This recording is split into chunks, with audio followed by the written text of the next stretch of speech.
আসসালামু আলাইকুম। কেমন আছেন সবাই? আশা করি ভালো আছেন। যারা সৌদি আরবে বর্তমান যেতে চান তাদের জন্য খুবই গুরুত্বপূর্ণ কিছু তথ্য আছে। যেমন হচ্ছে বর্তমানে এই জুলাই আগস্ট মাস থেকে আপনার হচ্ছে তাকামুল সার্টিফিকেটের একটা নিয়ম বের হয়েছে। তো এই তাকামুল সার্টিফিকেটটা কীভাবে করবেন আপনারা, সে বিষয়ে আপনারা আলোচনা করব। কোথায় যায় ট্রেনিং করবেন, কী প্রশ্ন আসতে পারে বা কী পরীক্ষার সম্মুখীন হতে পারে, এগুলোর বিষয়ে আজকে আপনাদের মধ্যে আলোচনা করব। তো ভিডিওটি নাটের অবশ্যই পুরোপুরি দেখবেন। দেখেন, তাকামুল সার্টিফিকেটের করার চাইতে পরীক্ষার চাইতে আপনার হচ্ছে নিয়মকানুনগুলাই কঠিন। যেমন হচ্ছে আগের যে টিটিসি যে ট্রেনিংটা, কারিগরি প্রশিক্ষণ কেন্দ্রে, যেটা নিজ জেলায় হতো, এটা ভালো।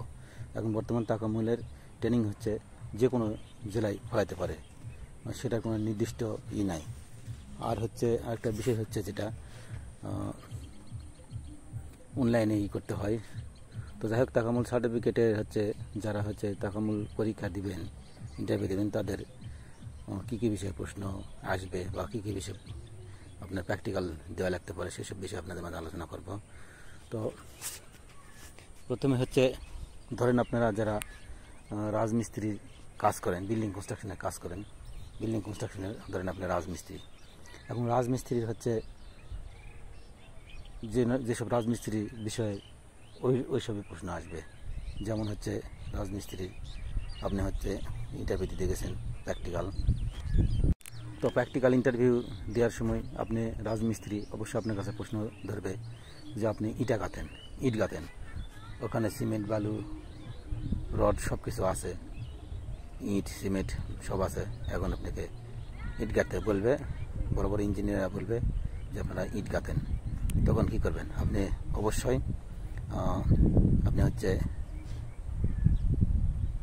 ইট দিয়ে গাঁথবেন, সিমেন্ট বালু দিয়ে মশলা বানিয়ে ইট দিয়ে গাঁথা শুরু করবেন। এই তো নাকি? কিন্তু এর ভিতরে একটা নিয়ম আছে।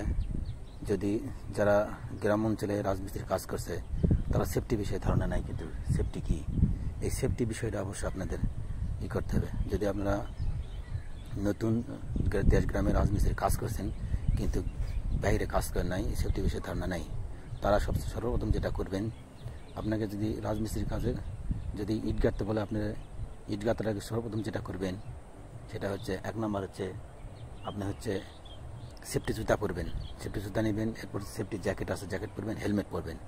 এই তিনটা জিনিস নেওয়ার পরে আপনার অবশ্যই হাতে কন্নি, যেটা বলা হয় কন্নি এবং শল, এইসব নিয়ে রেডি হবেন। তারপর আপনার হেল্পার থাকলে তাকে বলবেন ইট নিয়ে আসো, মশলা নিয়ে আসো, এরপর ইট গাঁথা শুরু করবেন। আপনি হয়তো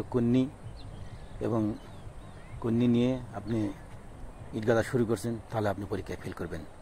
ইট গাঁথা শুরু করার আগে সর্বপ্রথম, যেহেতু আপনি দেশের বাইরে যাবেন কাজকাম করতে, ইট গাঁথা শুরু করার আগে সর্বপ্রথম সেফটি বিষয়ে নজর রাখবেন। সেফটি যদি আপনি 100% হতে পারেন, তাহলে আপনার পরীক্ষা সহজ হবে।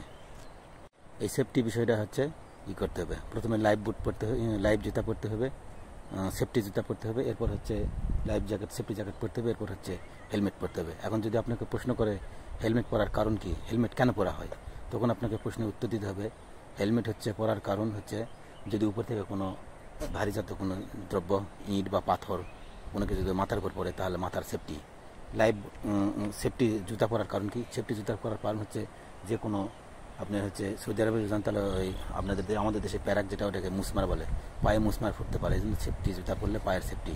এবং জ্যাকেট পরার কারণ হচ্ছে শরীরের ভিতরে কোনো ময়লা বা কাপড় চোপড়, আপনার ভালো কাপড় পরে গেছেন, ওই কাপড়ের ময়লা মাটি পরবে না। ময়লা মাটি থেকে নিরাপদ রাখার জন্য আপনার এই জ্যাকেট পরতে হয়, ইউনিফর্ম। তো এগুলোর বিষয়ে ধারণা রাখতে হবে, এগুলোর বিষয়ে পরীক্ষা আসবে। এরপর যারা পেন্টারের বিষয়ে যারা বিদেশে খাটছেন, তাদের সহজ হবে। যারা বিদেশে খাটেন নাই, তারা অবশ্যই করে নেবে। তো এরপর আপনাদের ভিডিও নিয়ে আসবো তাকামুল সার্টিফিকেটে যারা পেন্টাররা কী বিষয়ে ইন্টারভিউ আসবে, সৌদি আরবে কী বিষয়ে ইন্টারভিউ দিতে হবে, জিনিসপাতি সামানের নাম কী, এগুলো নিয়ে অবশ্যই এর পরবর্তীতে ভিডিওতে আসবো। তো আজকে ভিডিও কেমন লাগলো, অবশ্যই ভালো লাগলে একটা লাইক দিবেন এবং কমেন্ট করে জানাবেন আরও কিছু জানার থাকলে, যারা সৌদি আরবে নতুন যেতে চান। তো সবাই ভালো থাকবেন, সুস্থ থাকবেন। আসসালামু আলাইকুম।